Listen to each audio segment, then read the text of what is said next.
I recently asked you guys what your hottest takes were for Smash Ultimate, a game that's been out for almost 4 years now, so today we're going to be looking at what everybody said. Throughout my time in the Smash scene, I've seen various bad opinions, good opinions, and overall just controversial takes, so today we're going to see what you guys think. And I want to preface this by saying I did upload this video to TikTok, and while there are a lot of competitive players that are on TikTok, I feel like as a whole TikTok is kind of more on the casual side when it comes to Smash.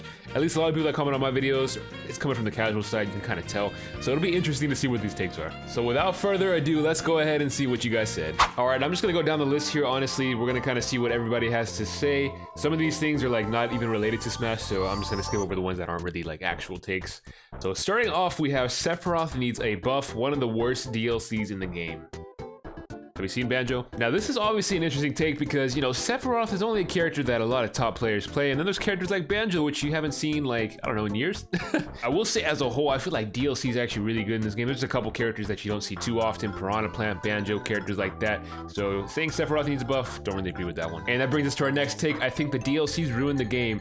Now this is also an interesting take. So, you know, obviously I think DLC is good for the game. It's always good to add more characters, but it is interesting that in this game and in Smash 4, like they just started to add characters that people eventually started to hate. And the craziest part is with a game like Smash 4, they added all the like really strong DLC characters at the very end. And with this game, our last DLC character was Sora, which is not the best character, but you know, we have Steve and Kazuya, characters that came out before, which are kind of broken now. You guys remember in quarantine when everyone said Steve was gonna be horrible offline? I remember those days. My opinion is the Switch is a bad effect for the game. Not sure what that means, but sure. I just think the campaign was absolute garbage in which they would have made it like Brawls. That I can definitely agree with, and I don't think that's a hot take at all. World of the Light is a miserable experience. It takes so long to beat, and it's really not worth it. The only thing you get to unlock is like your customized menu, like sound basically, which is something that's actually worth it, I guess, but you have to go through all this stuff, and when you think you beat the game, you actually don't. You have to do it again. Sheik is a high tier. I'm gonna get killed for this. I actually don't hate that take, you know. I think Sheik is probably like high mid, if anything. Sheik is not horrible, you know. You see people like Void bring the character to light. The big problem with Sheik is, you know, obviously she's light, she doesn't kill too early, but she does have some cool stuff, and if you don't know the matchup, she can definitely do well. Hero is the best DLC character. I mean, this can be true and it can be false if you think about it. You got luck on your side. Anything's possible in any given game, so I mean, I guess I can't disagree with that one. Anything's possible. The game sucks.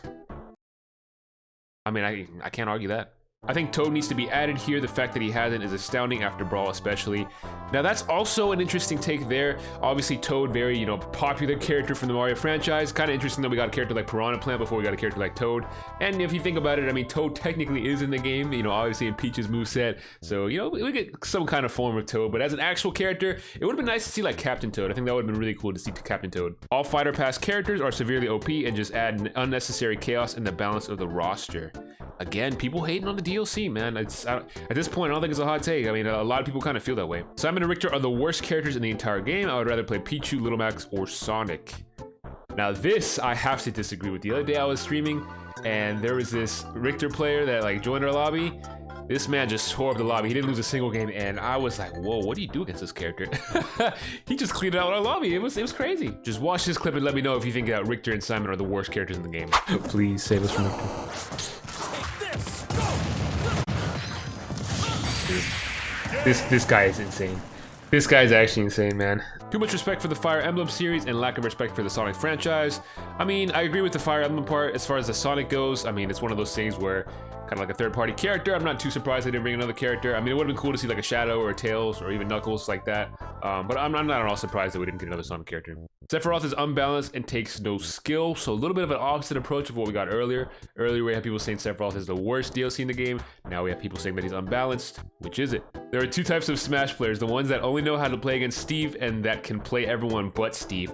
Now this I like as a take. It's kind of interesting, right? There's definitely characters in this game where it's like, I feel like people dedicate their time and lives to learning a certain character, and then there's other people that just don't know how to play the character whatsoever. I kind of disagree with the Steve part. I think Steve is like easy to like learn the basics of. Obviously very high skill ceiling, lots of stuff you can learn with the character, but I feel like most people can kind of play Steve. King K. Rool is the best character. Hey man, if you would have came up with this take like in 2018, you might have been spot on because everyone thought that character was busted. Wolf is the best at the start of the game and the devs nerfed him to the ground.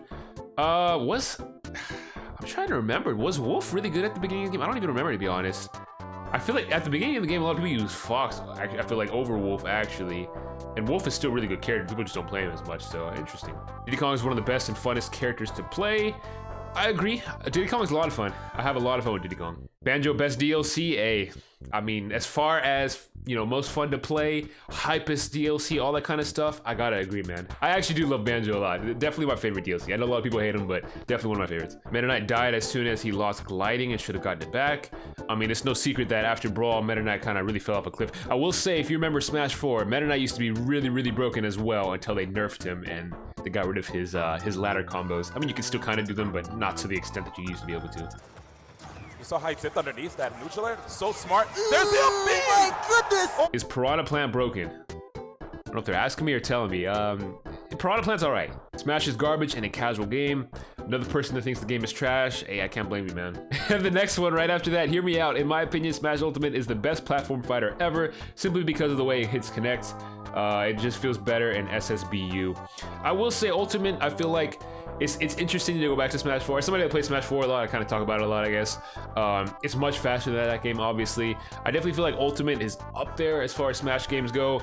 I think Melee is always going to be up there. Melee is just kind of its own separate, you know, field, I feel like, in a good way. So I definitely think that out of the recent Smash games, it's definitely the best, but Melee, you know, obviously up there as well. The Knight from Hollow Knight should have replaced Byleth. So we have a lot of people that kind of like, you know, have their wants and their wish lists for characters, so I definitely respect it. Bandana D and the last 2 decades of Kirby games were robbed and ignored for no reason. I've been wanting Bandana D from the start. I guess I'm just talking about myself here now because I was just talking about how people have their character wish list. Well, for me, it was Bandana Waddle Dee. I really would have loved to see the character. It would have made a lot of sense, and we haven't gotten a Kirby character in a while, so I gotta agree with that one. Kazuya should have never been up for discussion for the best character. Okay, I can kind of respect that.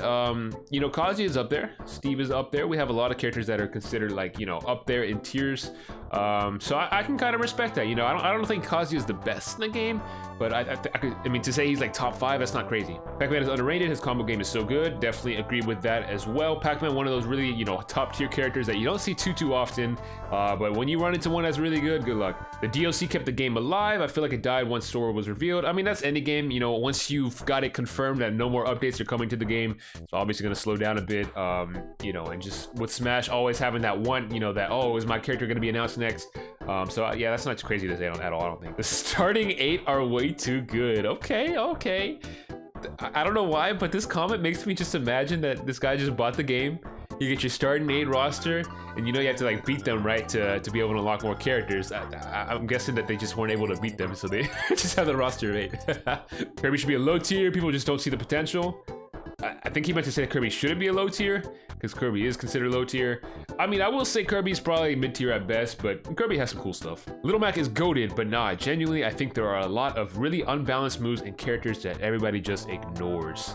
I mean, I gotta disagree with the first part. Little Mac is just, I'm sorry, but Little Mac has it tough, man. I have mad respect for Little Mac mains. It's a tough time out there, that's for sure. And as far as the game goes with unbalanced things, of course there's stuff that's unbalanced in the game. I feel like as a whole, it's kind of hard to balance the game with like 90 plus characters, it feels like. I guess it's not 90 plus, it's like what, 80 plus, 85 plus? I think it's 87 characters, something like that. The point is, definitely kind of hard to balance a game like that. I feel like overall it's pretty good. You know, there's obviously like a group of maybe 10 characters that are really up there. Everybody else kind of falls in that mid-tier kind of range, and then there's probably 10 characters that are like really bad in the game. So overall, you know, it's not too unbalanced, I would say, but definitely there's some stuff that could have been fixed. And those are some of the scorching hot takes that we've gotten from TikTok. Like I said, interesting to see what people have to say over there. I get a mixture of, you know, casual players, competitive players, so it's always interesting to see people's takes depending on whether you play the game a lot, a little bit, whether you go to tournaments or you just play online. It's always interesting to see those things. But the discussion doesn't have to end there. If you have your hot takes about this game, definitely leave them in the comments below. I can maybe make a part 2 if I get enough comments about this.